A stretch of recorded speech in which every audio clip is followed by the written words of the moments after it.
It has been almost exactly 6 years since I got this BMW Z4, and I've done many upgrades over the years. I love changing things up so I don't get bored with the car, and today I'm replacing the analog instrument cluster with this digital one. This is a 5-minute modification and should really bring the car into this decade. All right, so let's take a quick look and see what we get in the box. This instrument cluster is from UGOD, which is the same brand as that screen over there. So I've used them before. That screen's been working pretty good for the last half a year or so. So I'm confident that this one's going to be good as well. And here we can see the model number. So this is the UGOD UB6920Q 11-inch model for the BMW Z4. All right, let's open it up.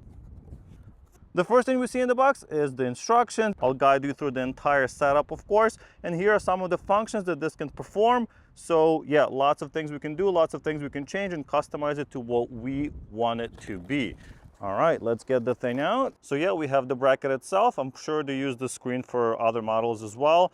But yeah, just 2 screws. We also have a USB cable. So this USB cable is going to be used for upgrading. So in the future, if there's anything new or any new features added, you can just plug this cable in and update the unit. And we actually get the T10 eTorx little bid. This screen is supposed to have a anti-glare coating on it, so that's going to make it nice to see in the sun, like sunny conditions like right now. It should be pretty close to what you get in newer BMWs. Just a couple of connections. So we have this one right here.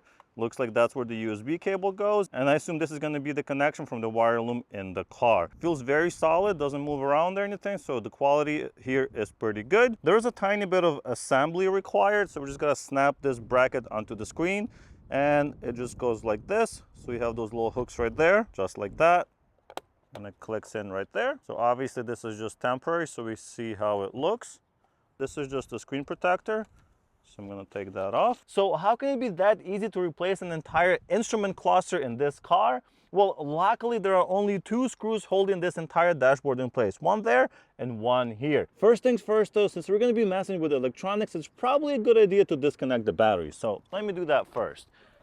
Just move this cover out of the way, and I'm just going to undo the negative terminal and remove it, put it on the side, and obviously make sure you don't close the trunk so you can go back in and reconnect the battery when you're done. First thing I'm going to do is move the steering wheel into the lowest position so we have the most amount of access to the actual instrument cluster. So it looks like you're going to need a T15 Torx bit like this in order to remove these 2 screws. I'll include a kit in the description if you need to get one of those. It's like 10 bucks for a whole bunch of them. There's our first one. And here's the second one. Now, in theory, it should just come out. And it does. Wow, that's really easy, actually. Pull it out as much as I can. So this is the only connector that connects your instrument cluster to the car. And to this connector, we're going to simply press on this little tab right here and then pull that bracket back. So press and pull. And there it is. Just pull it out. Unclips just like that. And we can remove this whole unit away now. So here is my instrument cluster now fully removed. Let's bring the new one in. Very much the same setup on the back here. So we have this main connection right here. So the one we just unplugged, we're going to plug it back in. The only difference is that we want to plug in this USB cable and then route it through the hole in the back here, somewhere underneath into the footwell. Here's what it looks like, and I'm going to route the cable somewhere through there and hopefully get it somewhere underneath, out of the way, and I'll show you exactly where I put it. Of course, you can take the bottom panel off to make it easier to get the cable, but I just wiggled this around until it came through one of the holes, and keep going and then wiggle it with one hand while reaching for it from the other from underneath. Very simple. We have to make sure we plug in this little connector into the bracket. There's some kind of sensor or something right here on the front, so we want to make sure that's connected. So I'm just going to push that in. All right. That's in. All we have to do is just plug this in. I think you get the idea. So we push that in and then use the little lever to push it all the way in, and it locks in place. Lastly, we're going to grab the USB cable connection, plug that in, and now we can get the whole thing in there. So turns out it's not going to be such a simple job. I guess on some Z4s, these do not exist, but on my US domestic market one, I have these little plastic protrusions that will have to be dremeled off before we can install the screen. So let me get that done real quick and then we can finish the installation. That sucks, but I want to see how the screen works. Now, I'm not afraid of modifying my car, but I do wish this was clear when purchasing the item. So I guess let's just go for it.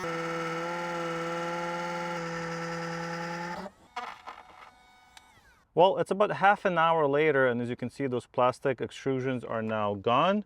Well, for the most part, as much as they need to be gone.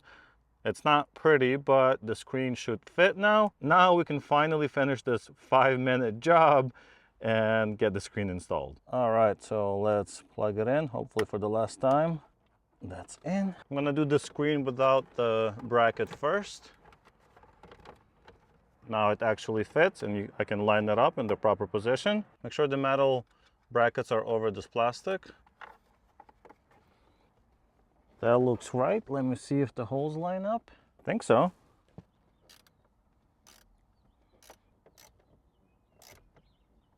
Okay, everything is in, looking good.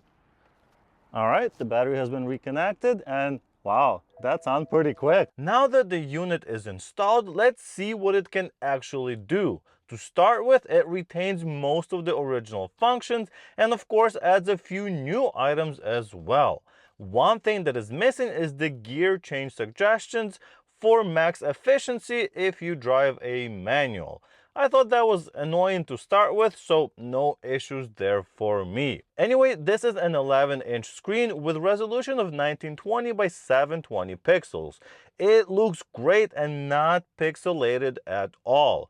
All animations are smooth and quick as well. It should fit any E89 BMW Z4, so 2009 to 2016 year models. There is no need for any programming or coding, and as you can see, the interface resembles iDrive 7, or you can even switch it to iDrive 8 system like on the newer BMWs, making this car feel 10 years newer when you get in. So here's how to configure this. Well, actually at this point you can be done and just use it as is, or you can customize it. This unit integrates into your car's computer so it can pull driving information, warning lights, maintenance items, and more automatically. Just like the original unit, it can be controlled by the BC button right here on the stock, and this is where it can be customized to your liking. Let me quickly go through some of those options. I'm just going to be pressing this BC button once to go between the menus, or you can also use up and down to switch between the menus. And then the long press will be on confirmation or to enter the menu. So here we have the trip information. So we have our mileage. So you can see my odometer is 124,000 miles. The trip A is 11 miles. So I've been driving with this for about 11 miles just to see how it works. And we can scroll down to return and just go back. You also have information after startup. So there you go. Average speed, average fuel, all that stuff.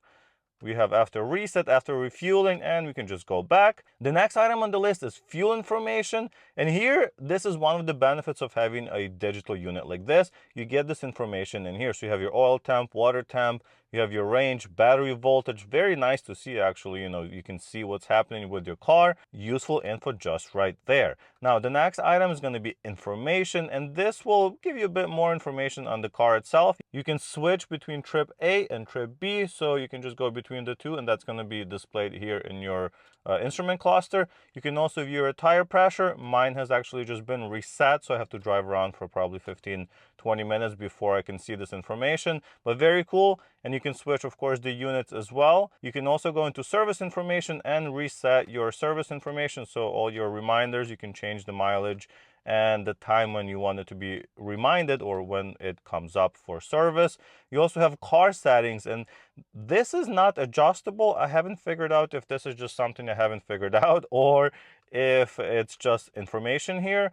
But here's a few different things that are configured in the car, and it's displayed right here. And now the next item is system settings. This is where a lot of stuff can actually be adjusted in this system, right? So the style, we can go and switch to simple, for example. So we can go to something like that, or we can go to technology. This looks like the iDrive 8. Very cool, actually looks super modern. We can go to sport. There you go, looks very cool again. I also just wanted to quickly show you that you can change the colors in here as well without having to switch the actual display. So if I put the car in sport from comfort, so see sport goes red, comfort is orange. And if I had efficiency mode or whatever in this car, then it would go to blue, but this car doesn't have that. Anyway, back to this menu, we can of course adjust time and date. We can also switch the system language, so tons of different languages in here. If you need to switch it to something else, you can totally do that. And we also have general settings where we can adjust the brightness of the display. So during the daytime, I like it at 100%. And then at night, when the lights are on, it will automatically switch to night brightness, which is 60%. And then we can also switch vehicle model. This is very interesting. So that's the little graphics that you saw, or the picture you saw in the middle of the screen. Well, you can change this to basically whatever you want. So I can go to like a red one or a yellow one or M3. And you can just keep going. All of those cars are available for selection. Now we also have driving mode, so we can go from auto to sport plus to comfort plus to eco pro. So if you want to select it manually and just have it be that, well, you can do it like that. I like it auto, so it switches based on my mode in the car. And now there are a few other options here. So there's factory settings, and this is locked under a code, which is going to be 016. And now there's two options, 8 or 9. So 8 is going to give us all of these advanced settings. So you can change the odometer on here. You can change how many kilometers are on the car. You can change the vehicle model here. You can enable hybrid mode. You can show engine oil. So if you want your engine oil to be shown like that, you can do that. And that's pretty much it. But you can also go back again and enter 169 instead of 8, hit OK. And now you have a bunch of factory settings that you can change. So this first one, replace front door.